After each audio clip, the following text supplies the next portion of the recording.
Hi, I'm Arledge Powell from MediaSource, and I'm really excited to share with you why brand journalism is outreach marketing's secret weapon. Now, if I had to guess, I would expect that there are several former journalists listening to this, right?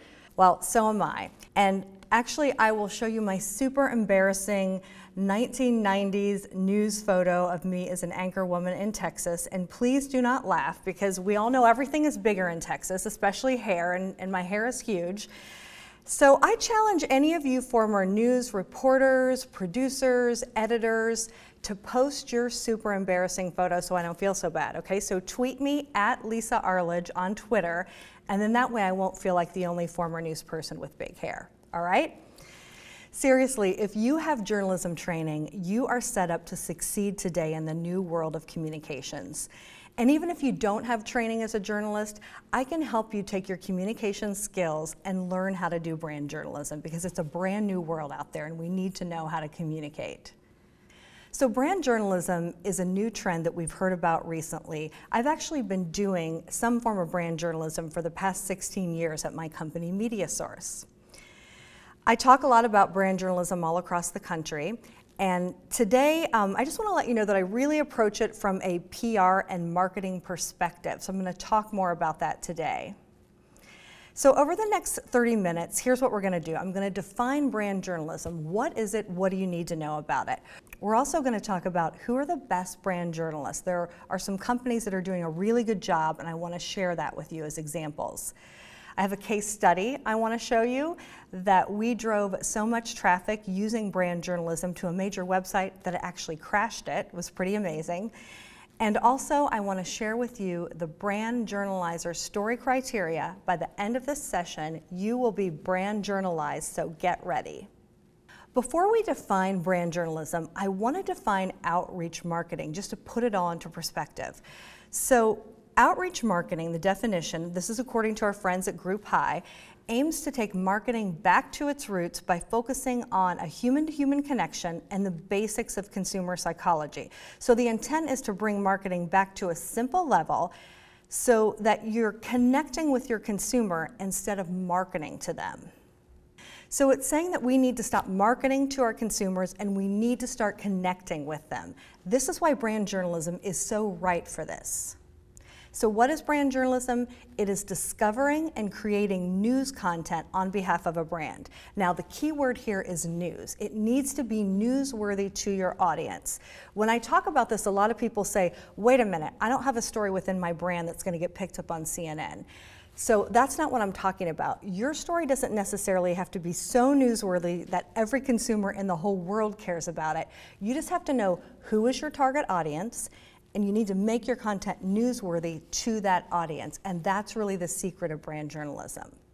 To create brand journalism content, we always start by asking one key question, WWJD. And what that means is, what would a journalist do? So before you do anything, before you create content, before you even decide what you're going to create, you need to ask yourself, what would a journalist do? If a journalist was creating that content, how would they approach it? And then you need to ask yourself those questions. So speaking of journalists, here are two very famous journalists that you might recognize. So think about this. If these two characters were set in the present, they might actually be brand journalists reporting for brands instead of media outlets. So think about mild-mannered Clark Kent. You know, he reports for the Daily Planet. But what if today he reported for Red Bull? They do a great job at brand journalism, by the way. And here's why I think he'd be perfect for it, because think about it. Superman needs a lot of energy to beat the bad guy. So he would actually be the perfect brand journalist for Red Bull. And now Mary Tyler Moore, who didn't love her? She worked for WJM in Minnesota. But think about a Minnesota-based hospital that does a great job at brand journalism, the Mayo Clinic. So maybe actually Mary Tyler Moore would be a great brand journalist for the Mayo Clinic. So it's interesting to think about that. Now let's talk about some real journalists as opposed to characters that we know. Who are some of today's best brand journalists? Well, I think Coca-Cola really is the granddaddy of brand journalism. They do an amazing job. I'm going to show you a site right now. They have a site called Coca-Cola Journeys, And they do a great job. So they are producing content for their audience. So instead of stories on Coca-Cola journeys about Coca-Cola and their products, this story, for example, is about if you're a millennial, how do you get hired, and tips for that. So that is one example of brand journalism. What I love about Coke is they were one of the first companies to say, hey, let's get rid of the press release and actually start producing content that our audience cares about. And that's really the core of brand journalism. Now, here's another great fun piece that Coke produced for their audience on their site. It's about classic diners from around the country.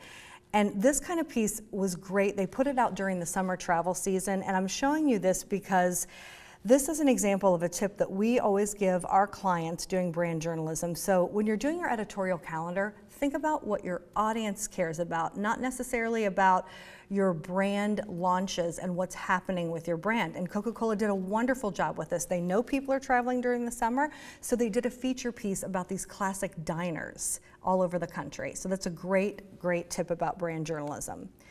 To show you the contrast, here's the corporate part of Coca-Cola's website. Now this is branded, it's got a lot of branding, it talks about their brand. This is not brand journalism. So one tip I want to give you, brand journalism is not heavily branded. So if that's what you're producing, it's not brand journalism. You need to dial the branding back. Another brand that does a great job of brand journalism is the Cleveland Clinic, and they have a site called Health Hub that is part of their main site. And basically, if you looked at this site, you would think that it could be WebMD or maybe the health section of a major network or of CNN.com. They do articles that are very much news you can use, 7 ways to de-stress when you have cancer. And how are they doing this? They're doing this by thinking like a journalist, and that's what you need to do in brand journalism. And just as a contrast, here's the corporate area of Cleveland Clinic's website. Again, this is not brand journalism. Basically, you can find your chart, you can find a doctor, you can pay your bills. It's very, very transactional, which is not brand journalism. Why do I think the time is right for brand journalism? Well, there are a few things going on. First of all, as you know, I'm sure in your own home markets, news outlets are expanding coverage, but they're not necessarily expanding their staff. So they need us as brand journalists to help them with that content. The second thing is that technology has removed barriers for brands in communicating to their target audience. And in fact, social media allows direct access to your consumers. So all these things together show us that the time is really right for brand journalism. So once you create your content, what do you do with it? Well, as you probably know, there are a couple different ways to distribute your content. One is paid media, which is like advertising or a commercial. The second is earned media, which is news coverage got by media relations. And the third thing is owned media, your company-owned website, your blog, your social media channels. So those are the 3 different media types. So I will say that as media source, when we work with brands, we have really gotten the biggest bang by doing a combination of earned media, which again is news media, as well as company-owned media. And I'm going to show you some examples of this. All right, so this is a case study of a brand journalism campaign that moved the needle so much that a company's website literally crashed because we drove so much traffic. So that's, not a bad problem to have unless you're the director of a website, which, that can be a little bit of a problem. So this case is from the Ohio State University Wexner Medical Center, one of our clients, and a doctor there developed a self-administered test called the SAGE test, and it could help spot memory problems early. So this had major implications, obviously, for Alzheimer's. So this was a simple test that you could actually download from the company's website, the hospital's website, and do yourself at home. So first we established our goals with this brand journalism campaign. Our major goal was to drive traffic to the hospital's website. So that was really our overarching goal. Our strategy was that we wanted to create brand journalism content as well as distribute that content via earned media as well as owned media. So the first thing we said is, what would a journalist do? We really took a look at this story and said, if we were a journalist from an outside media outlet, what were the elements that we would want to show this story? So we really identified 3 major elements. Number 1, the doctor who developed the test. Number 2, a real person, and this is really key, and it's actually pretty easy to do within healthcare. who's the person that this affects? You need to find a person that your audience is going to connect with, and more importantly, that your audience is going to care about, so that you can tell the story through their eyes. And the third element was obviously the test itself. We wanted to show people the test and how simple and easy it was to do. Our outreach strategy was to target both earned and owned media. We wanted those two parts working together. So this works best when you have all parts of the brand journalism paradigm working together. So the way we are set up at MediaSource, we have our content producers working side by side with our media relations specialists. So we have the people producing the content and the people pushing it out working together. And I would highly recommend this if you're starting a brand journalism program, to get these two sides working together. You're going to have better stories that resonate with your audience, and you're going to get better results.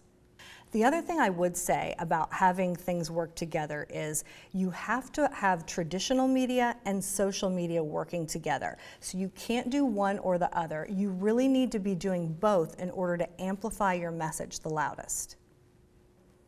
So let's start with earned media. So I would suspect that many of you taking part in this workshop today are responsible for earned media and do a lot of media pitching. So I'm just going to walk you through some of the steps that we take when we are doing brand journalism for earned media. The first thing that I would recommend is to start as far in advance as possible. If you are hoping for national coverage, you really need a front porch time of about 3 weeks, maybe even more once your story is already produced. I know that seems like a long time, but running things up the flagpole at networks can take days and even weeks, and moving from one to the other can also take a long time. So a lot of times we hope for an exclusive, and sometimes that takes a couple days. And if a network says no, you have to go to the next outlet. So give yourself that time to negotiate those exclusives. Once your exclusive is set, then you can move to those other national media outlets. In advance, you should be setting up interviews so that people can be interviewing your experts and interviewing your real person. And the other thing is, you have all this great content that your content team has created. So make sure you utilize that, make sure you get it out there, and make sure you offer it to the mass media so you can maximize your message. One thing I want to share with you, if you are really hoping to get major earned media coverage, you need to be distributing your content in a way that the earned media can actually use it and pick it up. So I'm going to show you what we have developed that does that. This is our multimedia newsroom, and we developed it several years ago, really before the media actually even started using it. We have it branded for different clients. What you're looking at right now is for the Ohio State University Wexner Medical Center. And it goes directly to all of their stories. So the sole purpose of this site is to deliver high quality digital elements to the news media outlets so that they can actually download them themselves and use them on their sites. Nearly every top tier outlet, television, online, print, have used this across the country and many across the world. So we know this works. So it's very, very important that you deliver it in a format that they can actually use, and it needs to be very, very easy. So then when you click into the site, this is what it looks like. So you can see that reporters can preview and download all the various elements. And so you remember, you should be offering them all these elements, not only written elements, photo elements, video elements in various different formats and different types of files. We also created multimedia elements for this story for company-owned media, for the social media sites. So things lived on YouTube, which were pushed out via Facebook and Twitter.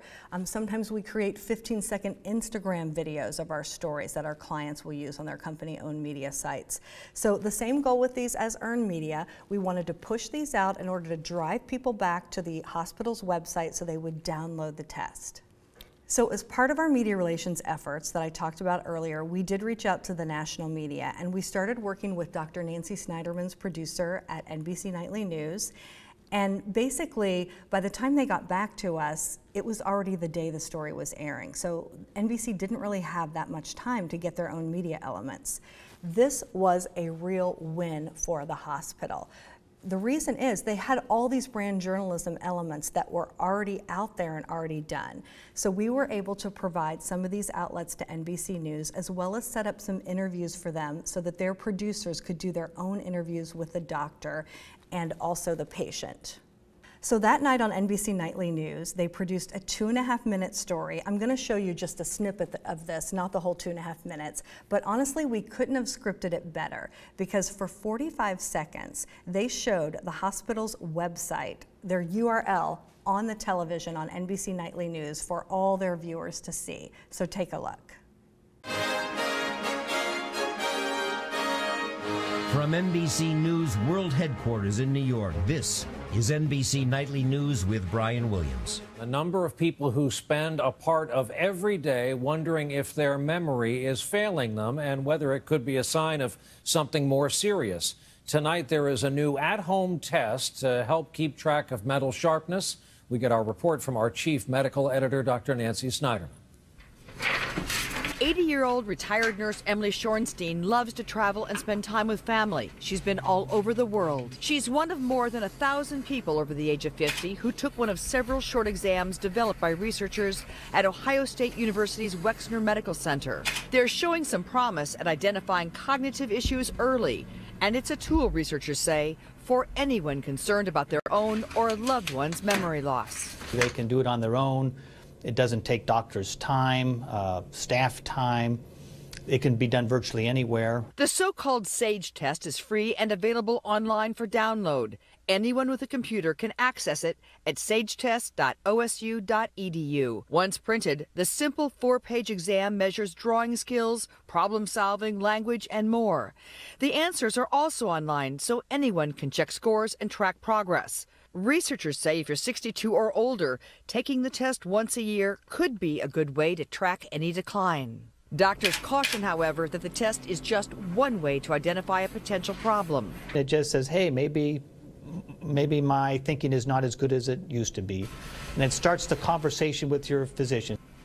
And we want to let folks interested in the test know we've provided a link to it on our website tonight, so you can take it at home. Dr. Nancy, thank you, as always. Thanks, Brian. So once the story aired on NBC Nightly News, obviously NBCnews.com put it on the front page of their website, which linked back to the hospital's website. And what happened after that was amazing. Traffic to the hospital website dramatically spiked around 7 o'clock Eastern time after NBC Nightly News aired. Their site crashed around 9 o'clock. The hospital site crashed. More media outlets then picked up the story the next day. The hospital, obviously, they got their website back up shortly. We continued our social media push. The hospital decided to do a self-induced outage of the website the next day for a few hours just to prepare the site to take on more traffic because so much traffic was being driven to their site. People wanted to download this test. And the website had more visits in a single day on the 2 days that the story was really, really popular than they had any day before in the past 5 years. So it really was incredible the amount of traffic that came to this site. I thought it'd be interesting to show you the top media sites that drove the most traffic back to the hospital website. What I think is really interesting is you would think that they would all be major sites, major national sites, and take a look at them. Some of them are. Obviously, we have NBC News, CBS News, Huffington Post. There are also some local and regional sites. 10tv.com is the website of the #1 station in Columbus, where Ohio State is located. Cleveland.com is the website of the Plain Dealer, just up the road. So these sites played into it, as well as look at the site on the bottom, alzheimersreadingroom.com. That is a niche site. It's not a major national site. But look, it was one of the top drivers of traffic. So what we learned from that is you have to have a mix of media. Yes, you have to have the big national media that helped drive so much traffic, but don't forget your locals and regionals, and do not forget those niche websites where your viewer really, really cares about your topic. And here's the big win. This brand journalism campaign drove 1 million downloads of the test on the hospital website. That is incredible. And honestly, we have not heard of another healthcare brand journalism campaign that has prompted a consumer to do something 1 million times. So obviously the hospital is very, very proud of this. And also there were more than 1 million visits to the hospital's website overall. And honestly, traffic is still being driven there as more brand journalism articles hit and more initiatives are happening. But that's not all it did. In addition to driving all those people to the website. It also drove a lot of earned media coverage. Take a look at this, more than 500 media hits, more than 500 million in audience, and 1.6 million in advertising value. So the campaign was a huge success. One tip I have for you before we wrap up is with brand journalism, you really need to have a very strict and very defined story vetting process. Not every story is going to be perfect for brand journalism, so you need to find the ones that are. We have a process in place where we vet the stories, and it's called the Brand Journalizer Criteria. There are 6 steps, and I'm going to share those with you right now.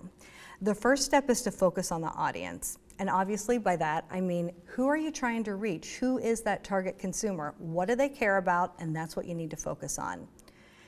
The second step is to find a voice. And by that, I mean the voice of a real person. Remember the lady, Emily Shorenstein, that you saw in the NBC Nightly News piece? That's the same woman we used in our brand journalism piece. That's the person we pitched to the news media. Find that person. You need to find someone that your audience cares about and that they can relate to. The third thing is to be credible.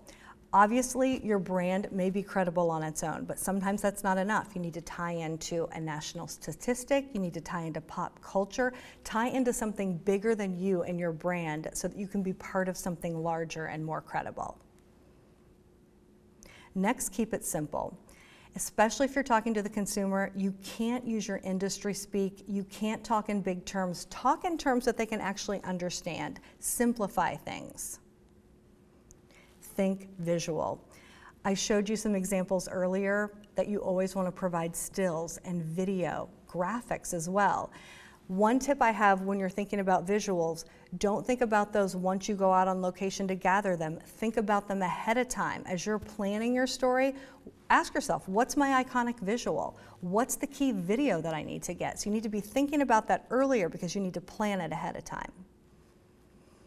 And finally, unbrand your content.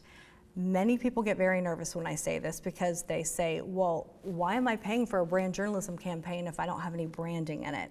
By unbrand your content, what I mean is to really step back the branding so it's not in your face. Remember, we're not doing a commercial. So subtle brand mentions, the same type of mention that a media person might do if they were doing the story. So if your expert's a part of the story, you would identify them as an expert with X brand, exactly like a journalist would do. These steps can be difficult to remember, so we wrote a song about it. So if you like Schoolhouse Rock, you're gonna love the Brand Journalizer song. This is the Outreach Marketing Virtual Summit premiere of the Brand Journalizer song. Be a brand journalist, here's how you do it. The Brand Journalizer, it's your toolkit. You gotta focus on the audience, they're the people you're talking to. Find the voice and use it, that's what you gotta do. You have to be credible, that's a must. That's the way that you build trust. Just keep it simple, don't make it absurd. Don't you know a picture's worth 1,000 words? Think with your eyes. Keep it visual and unbrand your content. It's better to be general. Brand Journalizer, Brand Journalizer, Brand Journalizer, Brand Journalizer. Follow these tips and you'll be wise. It's all you need to brand journalize.